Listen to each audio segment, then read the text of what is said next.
Charlie, Manchester United 1, Fulham 0, curtain raiser, 3 points, no injuries, clean sheet, debut goal.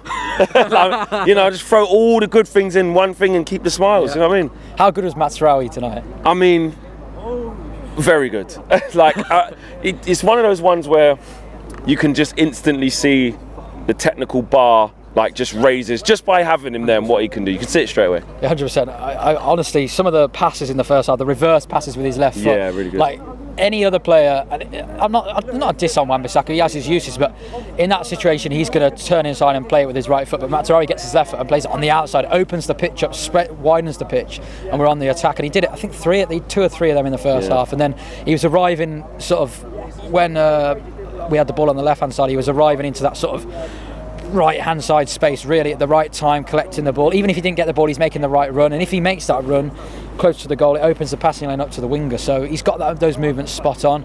Defensively, I thought he did pretty well as well. I thought Harry Maguire played really well. I mean, his head must hurt tonight, the amount of headers I know, he was on it. He was on it. Everything I thought he did really, really well. Apart from when he tried to dive to win a penalty. That was bad. That was bad. I was looking at it, I went, Harry, we're gonna see you. You're like 6'4", massive. Yeah. Like we're gonna know you dived. It was just so funny just seeing it. It was a terrible dive. But apart from that, it was flawless. I thought it was really good. To be honest, I thought they were our 2 best players. I think a lot of people thought Casemiro was man of the match, but I thought he made a lot of mistakes still. I think he's always going to do that now, but he's not my type of player. I think he gives the ball away far too often. But you're right. He should have 2 assists. He's the Bruno of defensive midfield. He should have had. He should get goals and assists, but he still makes poor decisions. He can't. He doesn't play on a 360. He can only go in one direction. But yeah, he did some good things, but he always does some bad things, and they stick in the memory. But a few negatives, sort of the set pieces in both boxes. I thought defensively, the set piece coach has got a lot of work to do. Defensively, we looked very, very nervous on set pieces, and going forward, I thought Ahmad's set pieces were pretty good, but Bruno's kept hitting the first man. We need to make it a bit more intricate with the routines and stuff. But I thought overall more positives than negatives tonight. That's the key, more positives than negatives. Some people were saying it's like a 50-50. Some people saying, yeah, we should have won that 3-0, 4-0 maybe with the chances that we had. Some people saying, same problem's still there. If Pereira knew how to pass, when Maguire was left on an island with, I think, Iwobi to the side of him, that was the Pereira that we know. Yeah. That one there. Do you know what I mean? And I'm glad he turned up in that moment. Yeah.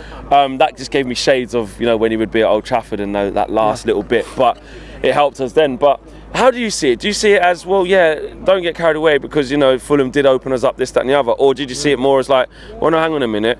All the big chances fell to us. Onana made one save from Tete, which, he should have made.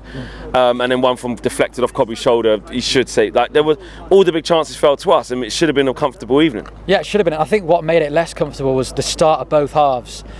The amount of long balls that we were forcing up the pitch. So, under Ten Hag, we play our best football when we keep the ball on the ground and use. Obviously, last season we had injuries, so we can't play through the thirds as much. But when we've got Lisandro, when we've got Dallo, we've now got Mazraoui, when we've got Kobe, when we play through the press, we're better. Yeah, we have to take a risk, but the top teams take a risk and play through it.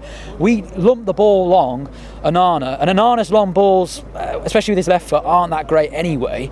But he's hoofing it up the field, and we've got Rashford who can't win a header. Xerxes, although he's great, really tall, he isn't great in the air. By the way, he receives better to feet. Garnacho's not good in the air. Ahmad's not good in the air. Bruno isn't. So it just comes straight back. And we did it so many times. And there was one instance that really annoyed me when Evans came on, and he controlled the ball, and he just volleyed it straight back to them. Just take it down. He was under no pressure. And I think a lot of these players, and I don't think this is Ten Hag's thinking as well, I think a lot of these players as well, they're just not good enough under pressure. They're just not intricate enough. And we do need better technical players. And I think Mazraoui is a great example. There's so many examples. If you were to put other fullbacks in the same position, they go backwards, they lose possession, but Mazraoui's through balls. And De Ligt's going to be like that on the ball as well. Want to play. He's going to be calm. He's calm on the ball. I wouldn't say aggressive as well, though. Yeah, I wouldn't say De Ligt's the most speculative on the ball, but that's quite good because we've got Martinez who does that. And De Ligt's passing accuracy is above 90% all the time. He circulates it just like Varane did. Circulates quickly and well. But I think there's still a few worries. I think the set pieces, the forced long balls. But overall, I thought we deserved to win the game. And Xerxes, first goal. What finish? What a finish. And I thought, to be fair, his link-up play. Yeah, after that. Because he didn't touch the ball for the first... After the first bit, he was sort of getting used to it. Yeah. I was like, what's he doing? He's It's typical Man United, though. We've got this guy now who wants it to feet, wants to get involved, but we don't have the ball. We're just, like you said, we're going long, or Fulham have got it because we've given it away. We're running back towards our own goal. You probably thought, bloody hell, this is tough here, isn't it? Yeah. But then he gets that goal, and then after that, it was a couple of little drop the shoulder, have it back. Yeah. Then you're going, okay. Both sides. And you think the best thing about Xerxes is he needs minimal time to make an impact. So he needs 1 or 2 seconds and it's laid off. Hoyland focuses more on a battle defense, and it's 5-6 seconds and the defender's got the time to come round. A lot more I like Rasmus, but Xerxes' hold-up play is a lot better. His link-up play, and when you're in the Premier League, things happen like that. And that's why I think Xerxes is going to be particularly really, really useful for us. I think a little bit like Martial, it's the quick link-up play, and particularly with the way Ten Hag wants to play on the break to feed the likes of Rashford, Ahmad Garnacho, etc. Who was your man of the match finish off? I would give it to Mazraoui tonight. I thought Mazraoui was technically fantastic. Because you're always thinking, how's the new guy going to do? Just in the first few minutes, I went, okay. This is a player. Yeah. This is a player. Do you think someone said to me, got to chill out a bit, but he was only 12 odd million, wasn't he? Someone said he could be one of the signings of the season. If he can stay fit, in the last 2 Bundesliga seasons, I think he's featured in 19 games, and he's not played. They're not full 90s, by the way. I think he's played 40% of the league minutes. So we need. I actually think we need another fullback because Shaw can't be relied on. Malacia can't. Amas is too raw. He still needs time. Yeah. We've only got Dallo who can reliably stay fit. So Mazraoui, I love you, but we need another one. We need another top technical player. I think. But also Mazraoui signed of the season. You heard it first. Thank you. Nice one.